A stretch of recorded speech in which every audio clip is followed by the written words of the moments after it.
Hey kidsos, you like green? Green's really cool. It means it's clean and it makes you and nature really happy. Now let's look at this tree. Like all plants, he is green. He gives oxygen. Now that's really cool and that's what we want to protect.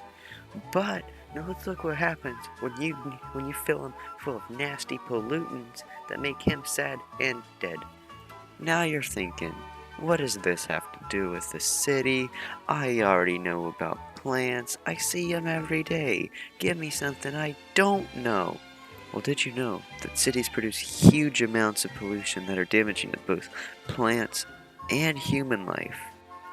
A lot of cities produce pollutions like ozone, carbon monoxide, carbon dioxide, sulfur dioxide, nitrous oxide, and so much more. Crazy, isn't it?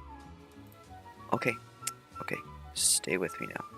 This might be a crazy idea, but what about a green city that does not pollute and cares for the environment? Crazy. Okay, so now let's think of something sustainable, something that can last on its own without additional help for an extended period of time. Now combine that with the green city. Boom. Introducing Cadarindea, the Green and Sustainable Group Project from Tri-State's 10 Plus.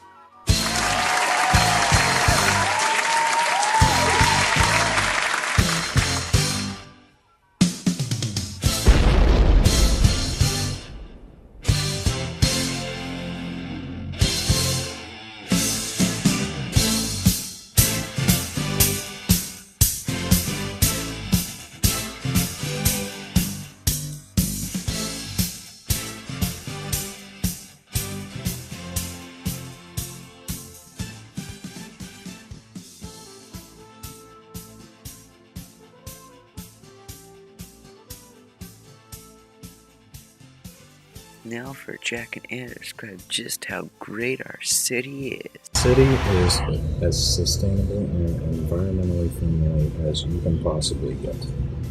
All of our energy comes from solar and wind, and all of our power lines are underground, so you don't have any of that ugly above ground power lines suspended in the air. And our transportation is extremely environmentally friendly. It's primarily bikes and electric cars. We have bike shops, bike servicing stations, bike rental stations all over the city. And no gasoline-powered cars are allowed in the city, only electric vehicles. In addition to that, our roads are painted completely white, as well as all of our buildings. This reduces the temperature by an extreme amount inside the city, because the energy from the sun, when it hits a surface that is darkly colored, it will absorb that energy and create heat, and keep that heat on that surface and around that surface. So having the roads and buildings white reflects that sun's energy to keep a city like ours in a relatively warm climate to a pretty cool temperature. And that is how environmentally friendly the city is. Hey, that's pretty good. So this is the library. On top of the roof you can see the biodome along with several towers. Inside of those towers are small book rooms, and within those book rooms there's also offices of the people that maintain the library. And then the biodome has a large flowers, and people are welcome to take books that they borrow from the library and go read within the biodome. The biodome also has several types of native and endangered birds that are allowed to live and that are allowed to live there and have a city ecosystem even during the rainy seasons. The point of the biodomes, which you can see 3 of throughout the city, are that so even during our rainy monsoon seasons, our citizens can have an outdoor experience and can engage with the outdoors.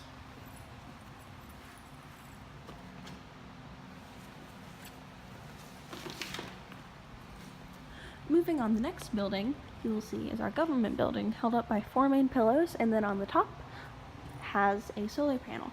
The government building houses the parliament and all of the government-related offices. The government building is the tallest building in the entire city, and on the top you'll notice a giant solar panel.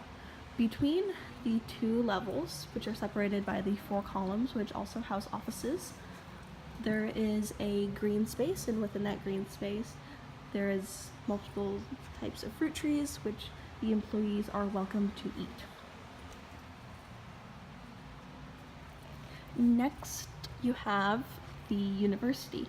The university is where anyone that has graduated from high school wants to go. It's a public school, so anybody can enter. And there are multiple pillars on top of it. Within those pillars are offices, classrooms, and laboratories. Unlike most universities, the entire school is set within one building. But despite that, it has numerous resources and has several field stations within the city itself and within the field stations are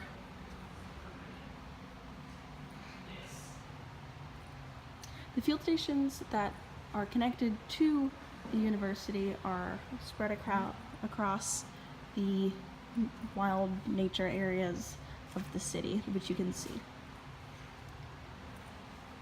Next, there is the zoo, which has Next you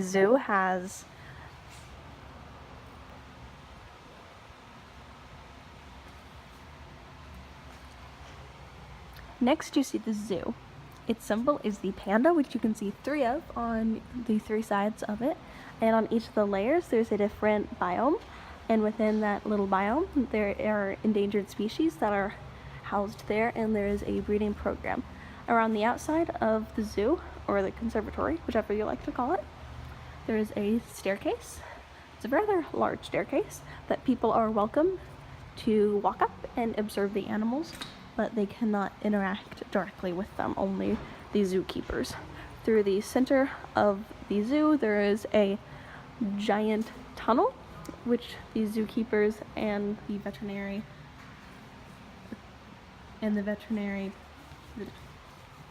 throughout the center of the zoo is a giant tunnel in which the vets and the zookeepers can access the animals. There's also a rather large elevator which is used to transport things that the animals need. And last but not least, the local weather for the next coming week of Cadarindea. Hello, this is Cadarindea Morning, and today we are looking at our weekly forecast with Joshua Bloodstone. Olivia Sides. So for Monday, we have sunny with a high of 88 and a low of 84.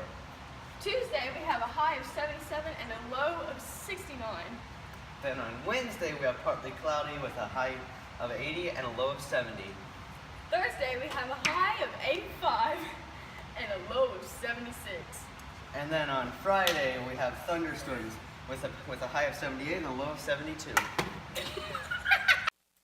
And thank you so much for watching. Have a good day, night, evening, whatever.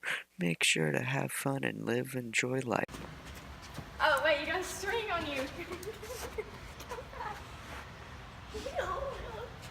That's not